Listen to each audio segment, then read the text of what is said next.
बिस्मिल्लाहिर्रहमानिर्रहीम। अब्दुल्लाह दादू तेज चलाए ये प्रेस कॉन्फ्रेंस जुमन खान जमाली दादू जो मशहूर व्याज खोर उन जो सपोर्ट चीफ सरदार दातल खान जमाली जी तो मुझी तकरीबन 50 करोड़ प्रॉपर्टी से कब्जो कई वेठा जैं मां पाकिस्तान के मुख्तलिफ़ इदारनि के को दरख़्वास्तूं मोकिलियूं आहिनि। उन जी व्याज खोरन जुमन खान जमाली और उन जे सपोर्टरनि जे करे ज़िले दादू मां केतिरनि माण्हुनि ख़ुदकशियूं कयूं आहिनि। असीं अपील कयूं था जनाब वज़ीर आज़म साहब पाकिस्तान, जनाब चीफ जस्टिस ऑफ पाकिस्तान, जनाब चीफ जस्टिस ऑफ पाकिस्तान, जनाब सदर पाकिस्तान, जनाब वज़ीर आला सिंध खां तो उन्होंने व्याज खोर जुमन खान जमाली और उन जो सपोर्टर दातल खान जमाली के खिलाफ़ कानूनी कार्रवाई और इनक्वायरी कई वजे और दादू ज़िले के अवाम के उन्होंने व्याज खोरन का निजात ॾिनी वजे। ये व्याज खोर और उन सपोर्टर एडा ताक़तवर आहिनि जो उनके खिलाफ़ का भी कानूनी कार्रवाई न थी थे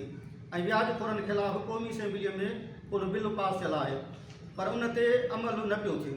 असां मुताबिक़ कयूं था चेयरमैन बिलाल भुट्टो ज़रदारी साहब और मोहतरमा फलिया टालब साहब का तो व्याज खोर जुमन खान जमाली और उन जे सपोर्टर दातल खान जमाली खिलाफ़ नोटिस वठे मुझी ज़ाती मिल्कियत तकरीबन 50 करोड़ वापस कराई वने और उन प्रॉपर्टी जो फैसलो कुल MNA पीपल पार्टी रफ़ीक अहमद जमाली साहब खुद कयो है पर उन ते अॼु ॾींहं ताईं अमल न थियो है। जेकॾहिं 8 ॾींहं अंदर इंसाफ़ न मिलियो तो असां मल्हार मीराणी मीरभर और मुहाना 9/2/2026 ते बिरोज़ सूमर 12 बजे मंझंदि जो SSP चौंक का प्रेस क्लब ताईं व्याज खोर जुमन खान जमाली और उन जे सपोर्टर दातल खान जमाली के खिलाफ़ प्रेस कॉन्फ्रेंस खां पोइ मुझी ज़िंदगी के को ख़तरो है और मुझी फैमिली परेशानी में मुब्तला है और जेकॾहिं मूंखे या मुझी फैमिली के कुछ थियो तो उन जो ज़िम्मेवार व्याज खोर जुमन खान जमाली और उन जो सरदार दातल खान जमाली ज़िम्मेवार हूंदा।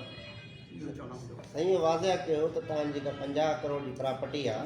या किथे है फैसलो जो MNA रफ़ीक अहमद जमाली ता चो त कयो उनमें छा वाज़ह थियो उनमें असां खां इन महीने जी मोहलत वरिती त महीने ताईं मसइलो हल कयूं था। रफ़ीक अहमद जमाली साहब पाण हैदराबाद में फैसलो कयो पर अॼु ॾींहं ताईं माना का शइ न थी आहे मजबूर थी असां हिते आया ये फेवरेट प्रॉपर्टी किसे है इहा स्कूल आहे मुंहिंजो आखून परा में ऐं ॿियो सेनीमा चौक ते दुकान आहे शॉपिंग सेंटर आहे ॿियो शाही बाज़ार में दुकान आहे टे ॿियूं प्रॉपर्टियूं सर कुछ कारोबार हिसाब सां थोरो ज़रूरत हुई उहे पैसा सां वापसि करे छॾिया पैसा तकरीबन 61 लख पैसा सां ॾेई छॾिया सर इहा तकरीबन 2015-16 जी ॻाल्हि आहे पैसा ॾेई छॾिया अथऊं पर सर तकरीबन जमा करे छॾिया अथऊं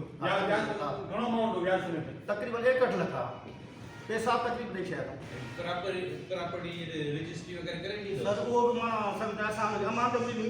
उन्होंने पाण वरी अॻिते कोई ते करे इहो सिस्टम थींदो आहे ऑफिस में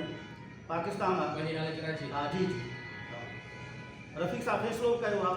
पर अञा ताईं का शइ न थी आहे। हाणे उर्दू में ॿुधायो